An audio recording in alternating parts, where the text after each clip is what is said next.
Hello everybody, my name is Gillian Cuthbert and I am the chair of the Northern Ireland AntiBullying Forum. My name is Deirdre McAliskey. I'm an assistant director at National Children's Bureau and we manage the forum. Brilliant. Great. So welcome to the Parent and NI podcast, Gillian and Deirdre. Thank you for joining me. Maybe first of all, just to give a little bit of context, could you maybe tell me a bit about the work of the Northern Ireland AntiBullying Forum? So the forum's been in existence since 2004, so it's actually 15 years in existence.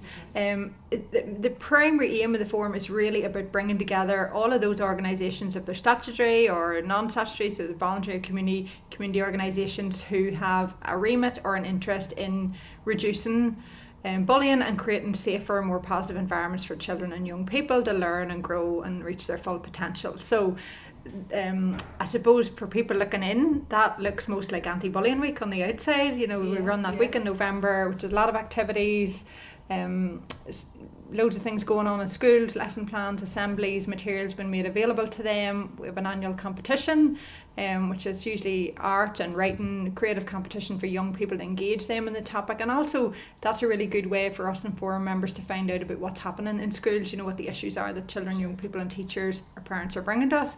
But all year round, that's about us bringing those members together to look at the policy context that everyone's working in, to see what's changing in terms of new research or evidence that might be around on anti-bullying, even types of bullying and prevalence, things that are happening, because we're tied in with kind of a Four Nations approach with the anti-bullying forums and different mechanisms that exist across the UK and Ireland. So the coordinator here would be linking in with them. There's often maybe a new piece of research or a new way of working in schools, and so it's about making sure that practice is shared and all of our members are finding out about that, and that's feeding down into then the information that's available to children and schools and parents through the endbullying.org.uk website, because that's really the main hub for people who just want to know more about bullying or who want help. So primarily if that's parents or children themselves or schools, again, that there's one place where they can go and find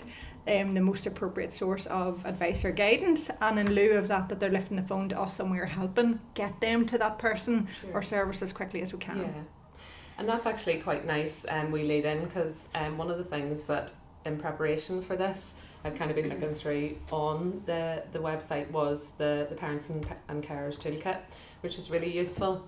And within that toolkit, it defines bullying as the repeated use of power by one or more persons intentionally to hurt, harm or adversely affect the rights and needs of another or others.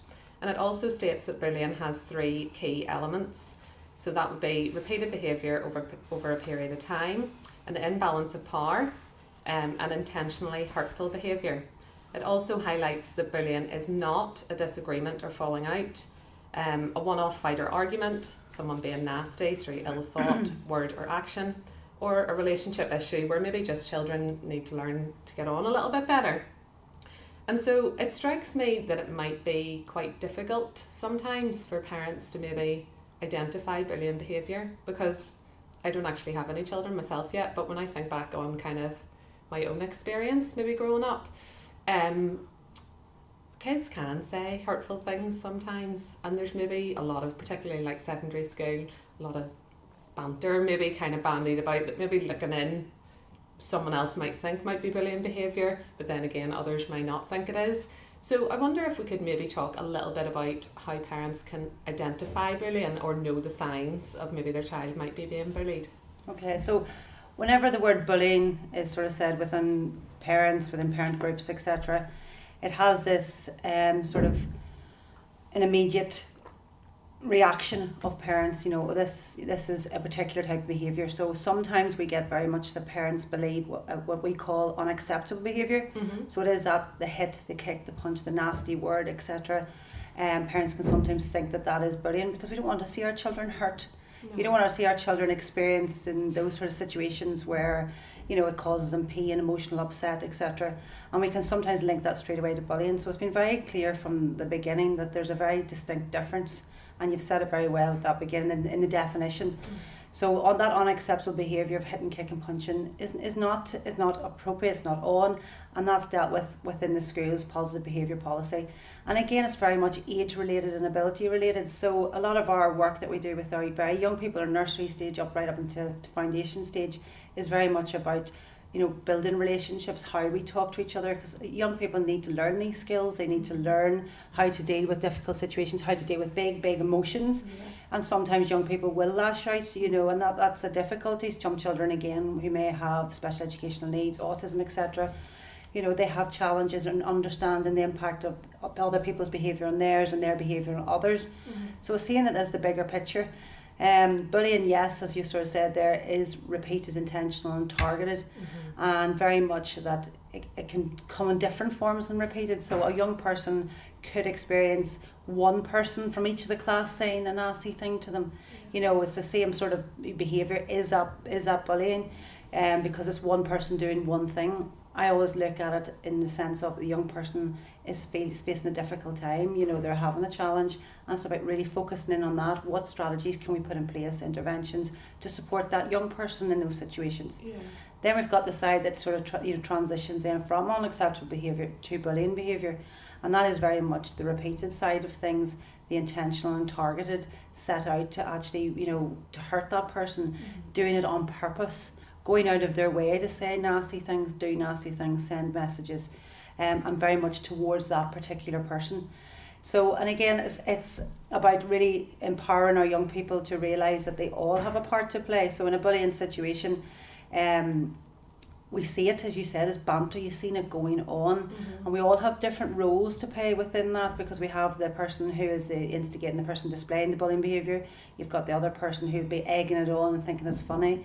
You have the other person on the outside sitting there thinking, you know what, I'm as long as it's not me, you know, I'll just sort of sit here and be quiet. And then you have the other person that we need more of, which is what we call the upstander. Then is the person who says, you know, this is wrong, this is not, you know, not right, and, you know, informing a teacher or a member of staff or a parent, etc. So there's all those different elements to play. So bullying is very difficult, and as parents, it is very much about, you know, that controlling our own emotion whenever we think those sort of things are happening. You know, it's not being quick to put a label on things. It's early intervention is key. If we think that something is wrong with our child, if they're showing signs and symptoms of not being engaged in school, withdrawing from their friends, not doing as well in their school work, not wanting to go to parties, not wanting to go out at the weekends, etc., or to be seen with certain people, it's about keeping an eye on those sort of signs, and then saying, right, something's not right here. Let's talk about it, and keeping that very open, direct conversation, and trying to control our emotions in this. Yeah. You know, and not, you know, and using that bullying word as, you know, is difficult for our young people too. Yeah. You know, it's recognising that there's a problem, and then sitting down together to say, you know, what can we actually do? Yeah, and it does. You're right. It's very kind of emotionally intensifies things when that word is kind of put out there. And I suppose something else, just while you were talking there, that was striking me in terms of it being difficult for parents to maybe identify those things that are going on within friendship groups, is cyberbullying. So, you know, with kids maybe being involved in a lot more online activity now, they're using different apps, different social media, gaming platforms. Would you have any advice maybe for parents around those kind of things, the things that they could be maybe doing to support their child with that kind of thing? Yeah, so cyberbullying is, you know, we hear about it a lot in the media, a lot the rise, but it's important also to take it just a step back from that. The research would say that our young people still feel that the most prevalent form of bullying that they experience is still that verbal and the omission, leaving out. Yeah. Cyber, online sort of bullying sort of extends the arm of that there's no way escape from it. When I was at school, if that sort of thing happened in school, you got away from it. Yeah, whereas absolutely. the cyber side extends it, that is you're accessible now 24/7. So as a parent myself, it's very much, you know, I think as my oldest girl is 12, and it was very much thinking to yourself, I just want to put her in a bubble and protect her and not let her have access to this app, that phone. She's not getting a phone, you know. And it's about me realising that yes, I don't have experience of this world, and I think that's the hardest thing as a parent, is that, you know, this generation, I didn't grow up in that world. I don't know what the stresses are. You know, I'm trying to learn, trying to keep up to date with it, but I have no real experience of it. So it's sort of, I'm in the dark, trying to navigate what is the best thing for my child. And sort of the approach that I've taken, and what research would sort of say, is it's about that sort of concerned parenting. It's not about having that blanket ban. It's not good. It is their life. We have to embrace it, but we have to embrace it with an understanding and a relationship around it. So very much getting my daughter to feel that she can tell me that there's things that are happening if she's accessed something or somebody has sent her something, and that's not going to mean I'm going to, you know, completely go off the handle and say, right, that phone's going, I'm taking it off you, because that's a massive thing for our young people. Oh yeah, absolutely. So it's about that concerned parenting, you know, having that relationship that if there is something that she'll come, she'll talk to me, and we'll find a way around it together. So in relation to the cyber, if there's issues online, I'd be encouraging parents to try and establish that relationship through those sort of means. But also, if there is something, it is trying to take the screenshots, it is trying to keep a record of things that are happening. It is very much about, you know, embracing that technology, but realising that it's not okay. It's not okay that somebody gets you at this particular time. We can do simple things like closing down permissions and you know, access to the app to people, so it's only just friends, so that you're not able to get certain people, you know, to just be able to troll and be able to add on sort of any comment that they wanted. It's very much talking about our young people, about the reasons why people troll, why people say nasty things and do nasty things, and it's encouraging them to come forward with that. Obviously, the difficulty then is actually managing that. Sometimes if you can contact the actual owner of the sites, you know, the managing groups of those sites, there are means of getting tracking who this is coming from, etc. And then ultimately, if it does get to the stage where it's very serious and we don't know who it is, sometimes we can work it out. If somebody puts a name, etc., it can be investigated. But if not, then it's maybe contacting PSNI to get support. But they will want you to keep records, keep ideas of when that happens, but making sure the most important thing is that your young person is communicating that to you. If we go in with the big overreaction, oh, this is really, you know, the young person loses that control that they think that they have. And it's very much about bringing them with you in this, like, how do we do this? How are we going to take the next step and have that partnership agreement, rather than I'm going to do this, and, you know, and that can scare the young person into, I'm not going to tell you. So and that, I think, you know, Gillian talks there like about that empowerment, importance of that, like education empowerment of people, of young people in their use of technology and online, because there's huge benefits to young people having that type of access to information, you know, to networking. So it's not something that you want to scare them away from, because maybe we as parents, as you say, just don't feel that we know it as much or as well as them. So I suppose we've been involved at NCB in the design of an e-safety strategy for Northern Ireland, so we're obviously hoping that that's published very soon. It's been through all kinds of phases of consultation. Children and young people have been hugely engaged, and at the last phase of consultation had like about 1,000 responses from children and young people, so they do value the opportunities that technology gives them, and you're getting very strong messages from them that says, you know, don't limit us, don't take this environment away from us, but the responsibilities on adults to create safe environments aren't diminished by that enthusiasm. So it is that balanced approach that Gillian's talking about, and saying, you know, there are responsibilities on those providers of the kind of apps and platforms that young people are using, and that's, you know, we're recommending that in the strategy, that we really clearly set out what those standards are, and that there's some kind of process built in there for actually better monitoring. And, you know, Gillian describes that really well in terms of how some of those apps operate and how difficult it can be to get that information that you may need back out. But I think it's about that, like, parenting online the same way you would parent offline, and that phrase that Gillian used about concerned involvement. We had Professor Peter K. Smith, who's like an international expert on anti-bullying school specifically, but children, young people and violence, and he talked about concerned involvement. So children and young people, especially as they grow into those teenage years, when the parental influence is diminishing in importance in terms of peer influence, you know, that's their kind of benchmark. They don't want you there any more than they want you at the park with them or the disco or anywhere else. So it's about that relationship and it being one in which sharing information is always a good experience for the child, and it's not something that they then are punished for. So I mean, if you think that's true of the very young child who will come and tell a parent or a teacher that something happened, children learn very quickly that if there is some sort of effective response to that, they'll tell you the second time. If there is a negative or hypercritical response or no response, they may not come again. So that trust is very instinctive for a child or young person. They'll come back and tell you again if they feel like you helped them the last time, and that is hugely difficult for parents. Of course it is, because you might feel the help that you can give is limited. But I suppose that relationship being a positive one in which children and young people get a bit of modelling from us as adults about what good relationships look like, what behaviours are or are not acceptable if the person's in the room with you.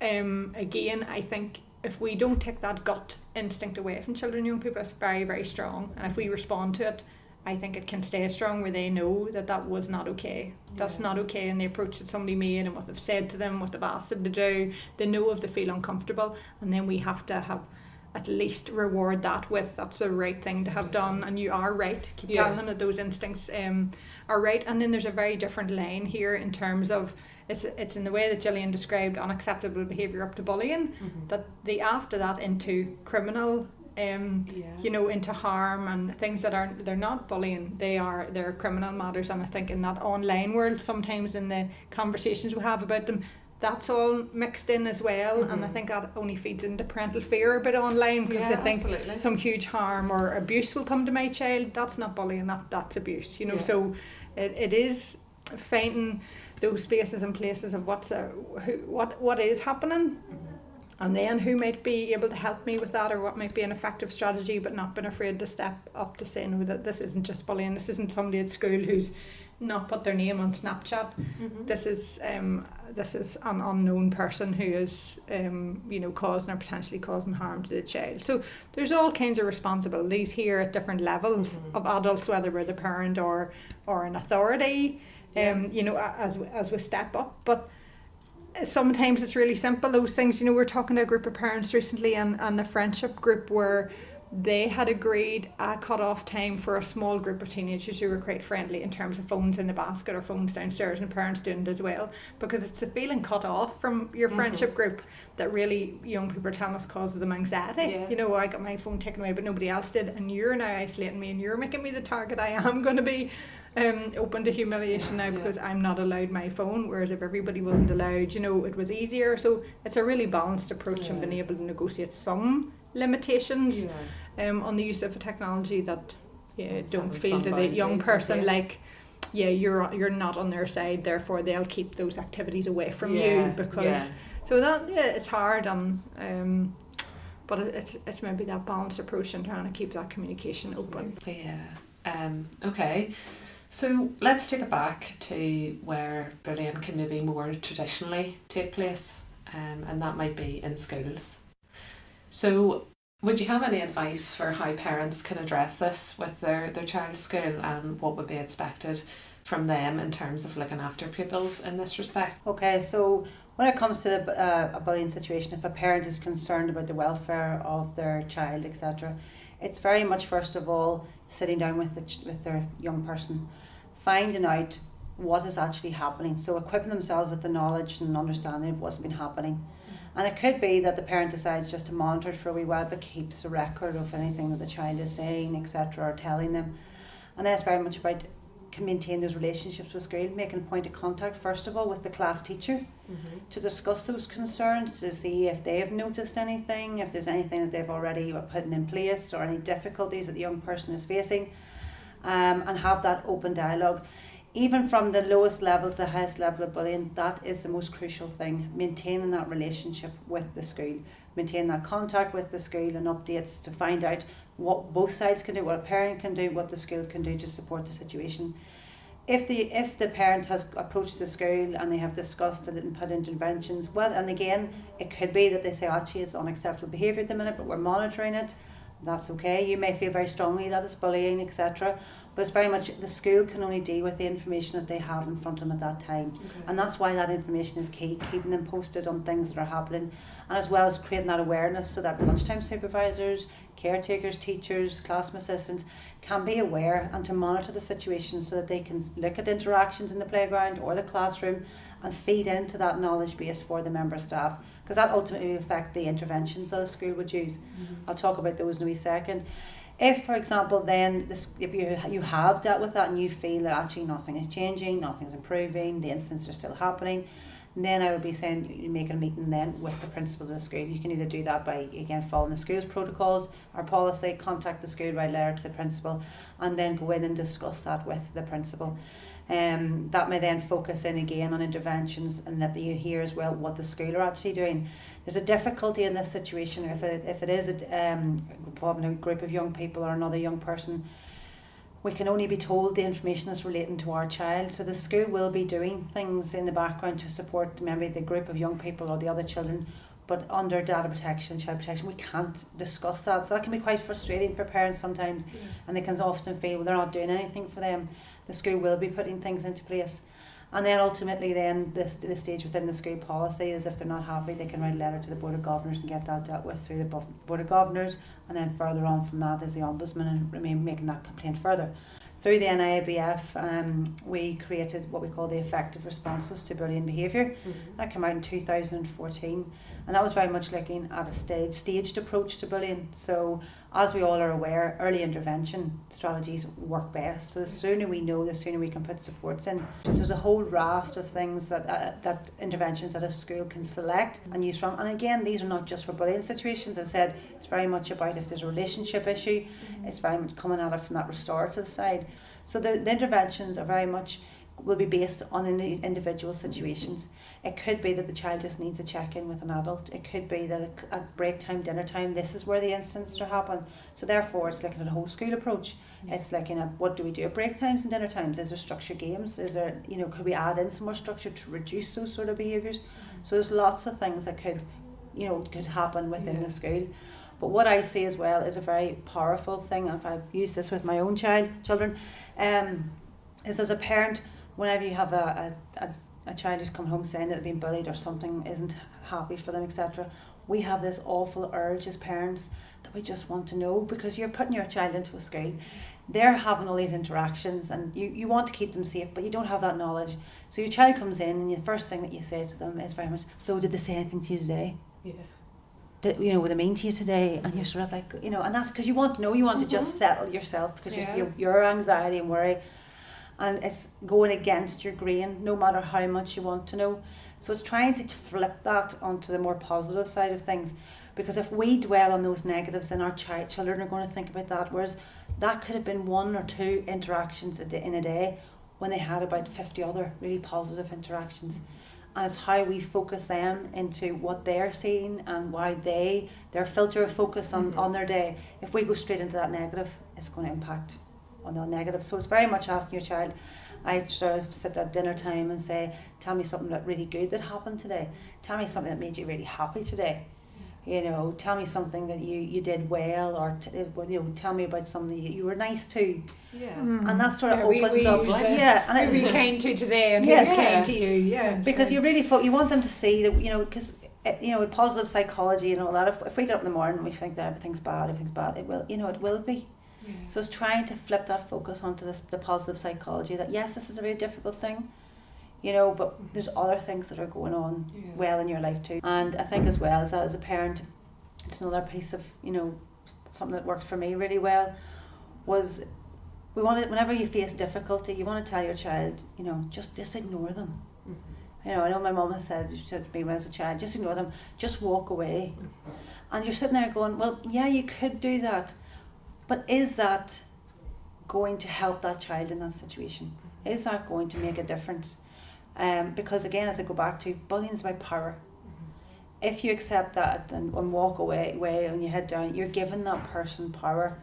And again, it's very much depend on the age of your child, their ability, etc. But I would always say to them, talk over it. What could you say back? How could we look at this? What else could you do? If somebody's being nasty to you, how can you communicate that to others? You know, so putting your hand up and saying stop. You know, if an adult sees you in the saying, I want you to stop, you know, that's going to be a better response than hitting back, you know, because that's sometimes the message that's given, just hit them back. Whereas that then, again, opens up a whole can of worms, that you've displayed the behaviour that we're talking about, and then the disciplinary positive behaviour policy will apply to you as well. So it's how do we, you know, that sort of stop. Also, you know, giving a child a plan. I always agree very much with scripts and very much about preparing a child. So if something like, if somebody called you a nasty name, what would you do? What could you do? Who could you go and talk to? So that whenever, if they're ever in that situation, that they're going to a plan that they've already thought about. So I always look at it in the lines of when we go on an airplane, you know, we go with the first thing we do is our safety announcement.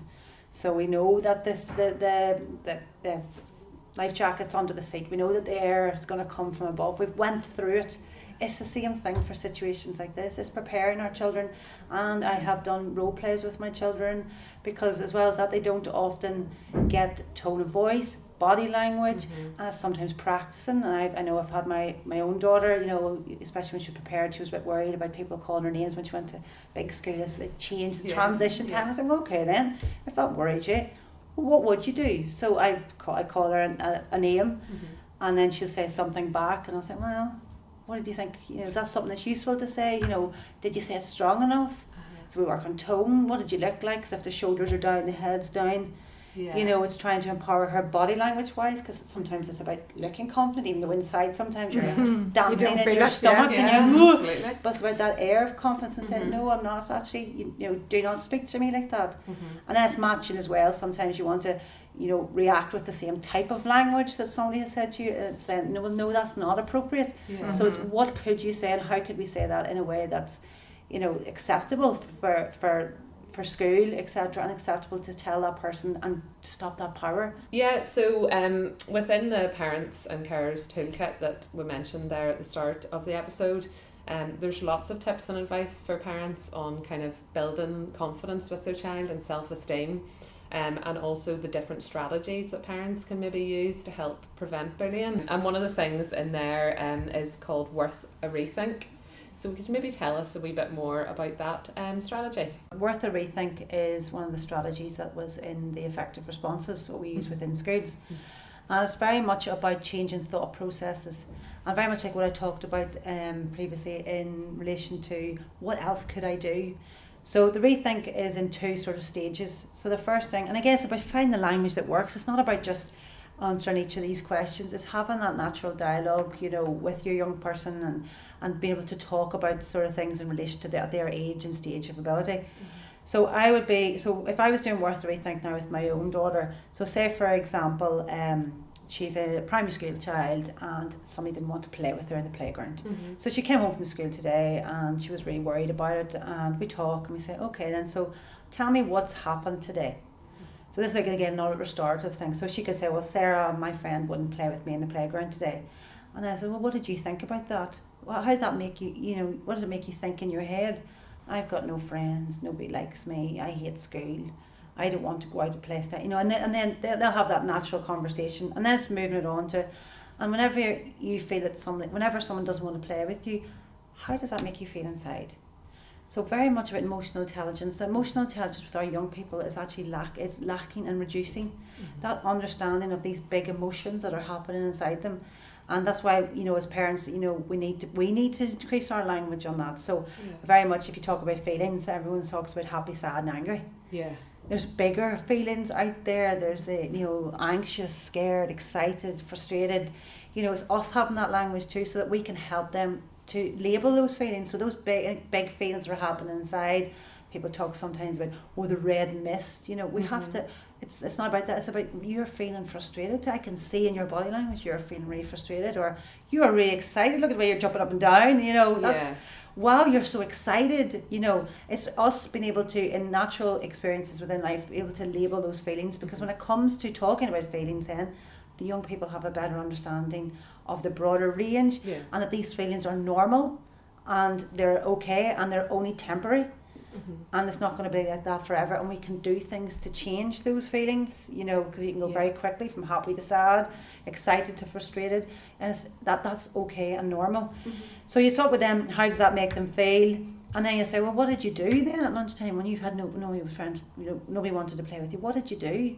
I sat on the buddy bench and nobody played with me, or I just went over and stood at the wall, and again, that's when your heart melts. It does and you just want to go, I just want to go in and just rescue. Why does nobody want to play with you today? Yeah. And that's the important thing as well, is remembering that that's her perception. It could have been a 30-second experience for her, but it just overtook the whole day. Yeah. And again, it's not just our children that do that. We do that sometimes too. You've had a really good day, one bad thing happens, and that's you it then. focus on that. That's it. And we have to realise that, and that's again comes back to what we talked about earlier about looking at what went well today, etc., and all that linking together. So so what's happened? What did that make you think? How did you feel? What did you do as a result of that?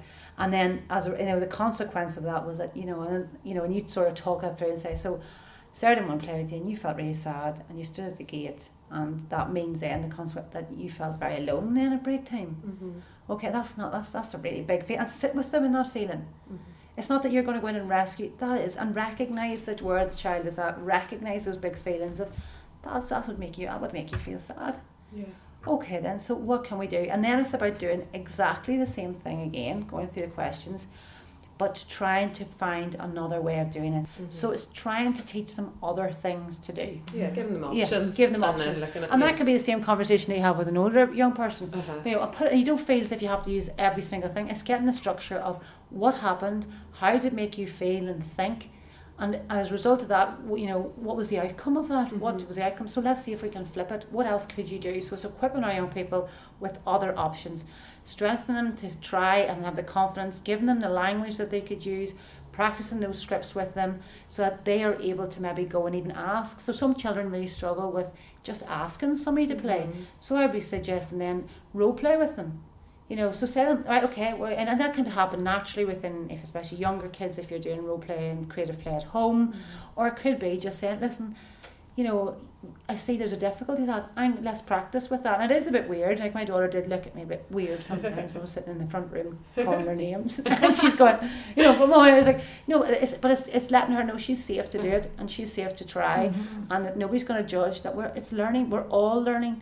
And even in our own professional lives, there's situations that we deal with, and work lives that we deal with, and family life as well. Good old balancing family life, where you say you have to rethink, you have to, especially come to Christmas now, and those the difficult times in Christmas. Managing those conflicts, and how do we do that, and recognising that things do make us feel a certain way, but empowering ourselves to be able to do something else. Because whenever you are in conflict or a difficult situation, your emotional response affects your brain, affects how you function. That's why we say and do things during anger, that we think back later on, why did I say that? Why did I do that? Because that thinking part of your brain switches completely off when you have these big feelings. And it's about recognising that and talking about that. And again, it's another thing that I would suggest that parents talk about with their young people, is those impact of those feelings on brain, how our brain works, that if you are experiencing fear, a fear response, or you're scared of something, or you're worried about something, your thinking does change, and how you deal with things, because your what we call your executive functioning skills, how you think about the situation as a whole will be very different whenever you're lovely and calm. Yeah, and we have so many concerns now around young people's mental health. And I suppose bullying can be a contributing factor to that.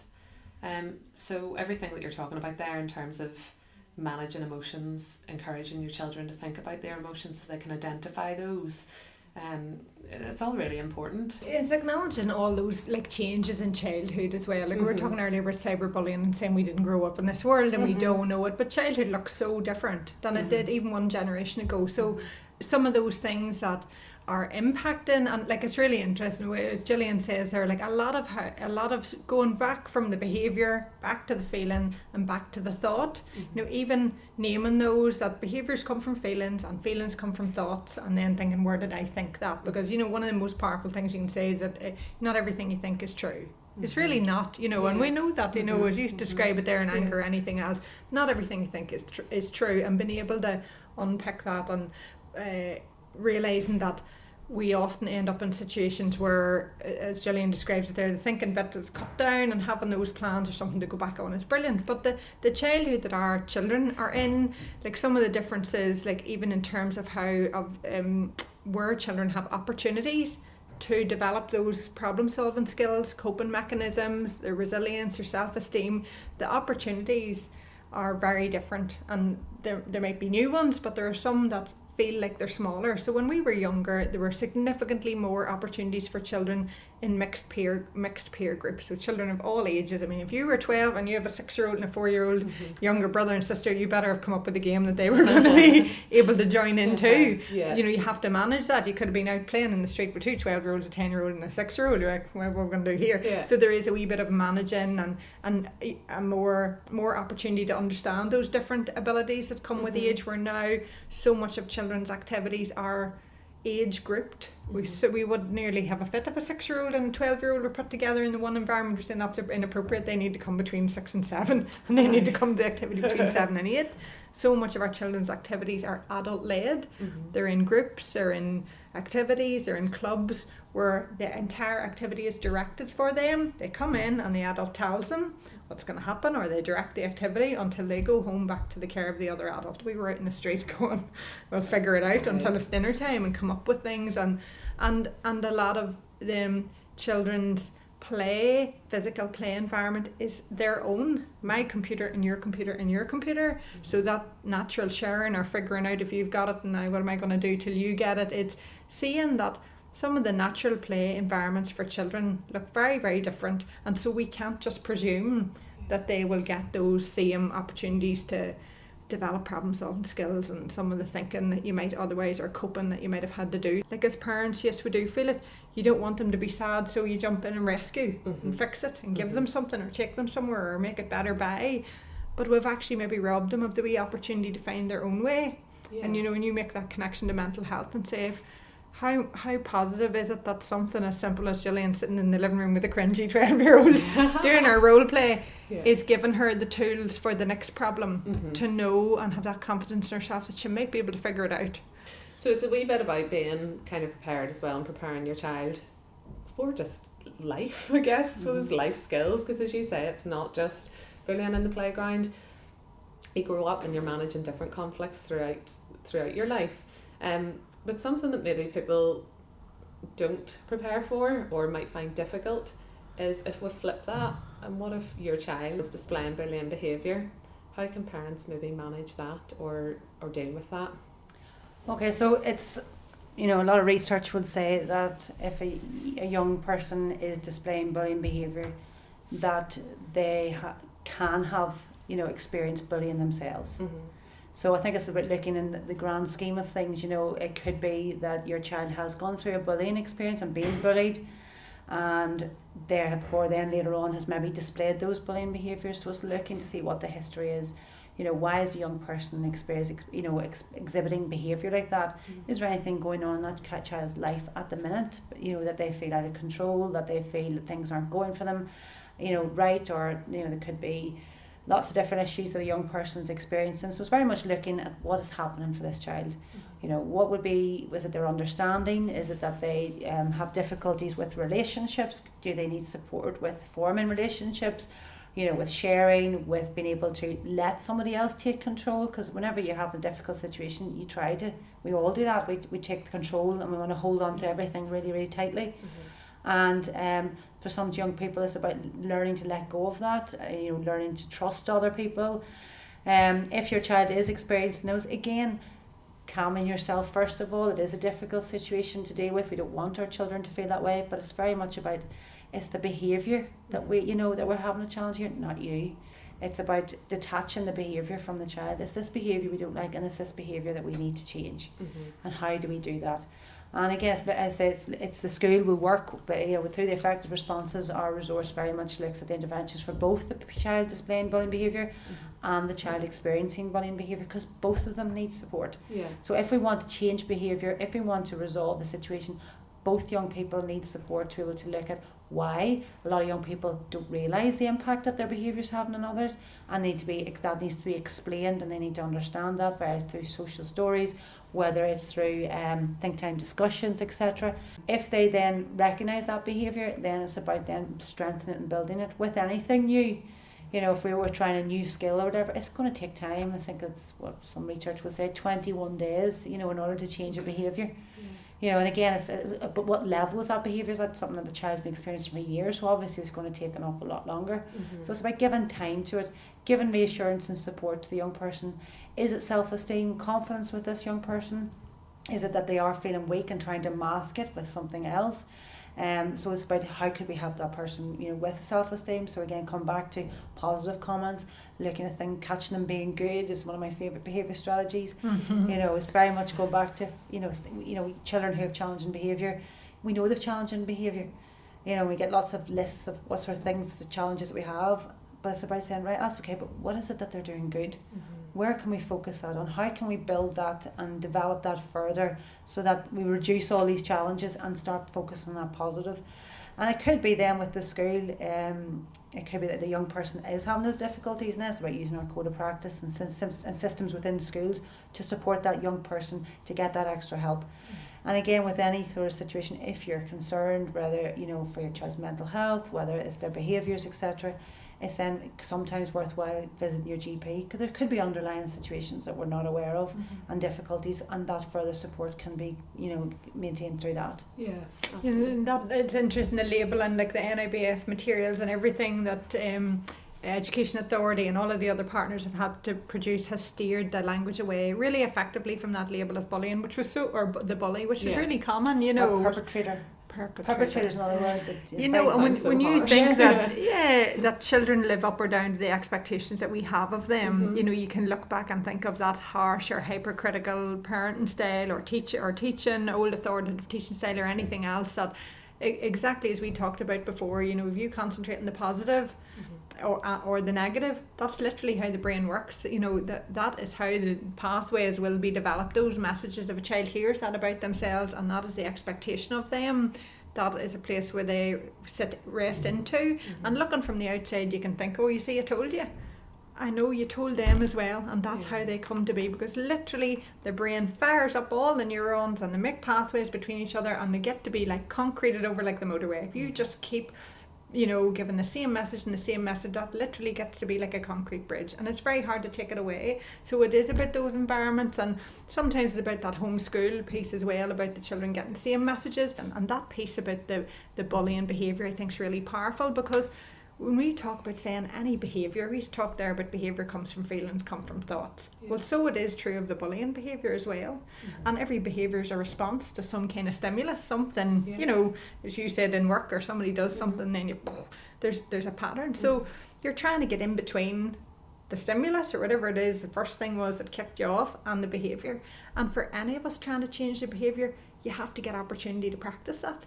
You have to get opportunity to build that new pathway, get a new bridge built in the brain, and get a new habit formed, or you practice a new skill in there. And sometimes you'll see skills then doing something very positive with that young person and finding a new role for them where they can practice a positive behaviour. And for the parent on the other side, whose child's maybe been previously on receiving end of negative, unwanted behaviour, unacceptable or bullying behaviour, it looks like a reward. They think that child has been rewarded for their behaviour. Well, look at how did they come to be the monitor this week? Sure, they were bullying my child last week. And yet what school's trying to do there is create an opportunity for a new pathway, for a new way of thinking, feeling and behaving, and to create a new place, because it is restorative. If you want children, and that child has to live and learn and grow and reach their potential too. And young people as well make mistakes. Exactly. So even on this, on the process of change, if we're trying to do our diets or giving up on things that we shouldn't be doing, you know, we do so well for a period of time, and then we will fall off that bandwagon and we'll get straight back on again. It's the same with behaviour. You know, it's going to take time, but the important thing that we all need to remember is that the brain is what we call malleable. It can change. You talked a bit about change there, and to come back really to the start where we talked about AntiBullying Week. We've just come off the back of another very successful AntiBullying Week campaign, and your theme for that week was change starts with us. So maybe to round up the podcast episode for this month, if we look at the positives, we've had loads of great chat there about positive, and I think the main message coming through really as I'm having the conversation with you is relationships and communication are key. Yeah. But maybe just to finish us off then, ladies, thinking about the change starts with, if you were to have your change towards ending bullying, what would that be? Well, I'll go with what I put on my Change Starts With Us pledge, and again, it's everybody working together.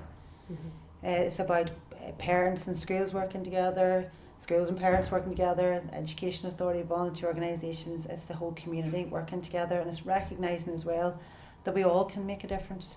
We can all make a small difference, whether it's our young people realising that they are going to be the upstander and stand up to this, recognise bullying, call it out. It's our parents realising, yes, I now understand what bullying is, and it's about, you know, taking time, keeping that communication with the school. And it's again about organisations like ourselves continuing to drive forward the message that bullying is unacceptable, and it needs to be removed from our society, and working towards how do we do that? How can we share a consistent approach? How can we share that our teachers are supported? How can we share our parents are supported and our young people are supported? So we can to realise that it's not about one person making a difference, it's about all of us making a difference, and really working together to ensure that everybody has a safer, happier environment for everybody, more inclusive, more diverse, so that we're acceptant of everybody. And I'm going to say, change starts with kindness. And I say it because, you know, we talked about this again during Anti-Bullying Week as well. We need the strategies, and we need the legislation, and we need schools to have really good policies, and we need all of that structure to take the weight. But all of us live in the tiny day-to-day interactions that we have with each other, with our children, with, you know, colleagues, with everyone else. And every tiny small act of kindness lights up your own brain. Really, it lights it up, you feel really good. It's a really good reinforcing strategy for our own behaviours to other people, but every act of kindness received by somebody else really impacts as well on their view of themselves, on their view of where they fit, and that sense of belonging is a really positive thing, especially in school contexts, that you know that, you know, if people are kind when they can, and you can always be kind, you know, then it's easiest to be kind to those people that we already like or are really friendly with, or are kind to us yesterday. But finding tiny kindnesses to people who need the most, which are often those children or people who experience or display more difficult behaviours, every tiny act of kindness is lighting up that brain and your own. Yeah, kindness is magic. Thank you very much, Gillian and Deirdre, for taking time to chat with me today. Really It's appreciate been it. lovely. Thank you. Thank you. Great discussion with Gillian and Deirdre there. Lots of useful guidance and ideas to help you in dealing with bullying. So thanks again to them for taking part in the discussion this month. And just to mention as well that there is still time to enter the Anti-Bullying Week 2019 competition in either the art or writing categories. The deadline for that is 4 p.m. on Friday the 20th of December, and you can find out more about that by visiting endbullying.org.uk, and you'll find all the details for that in the Anti-Bullying Week section, and it's under the subheading competition. So if you do have any concerns about your child and bullying, you can always get in touch with us. Parenting NI are here to listen to and reassure you with any parenting concerns that you may have. And you can contact us for free on 0808 8010 722. We do also have a new research article this month, which always accompanies the podcast. You can get that on parentingni.org. So all that's left to say is thanks for listening, folks, and I'll chat to you again next month. Don't forget to keep rating, reviewing and subscribing on whatever podcasting app you listen to us on. Thanks very much. Bye.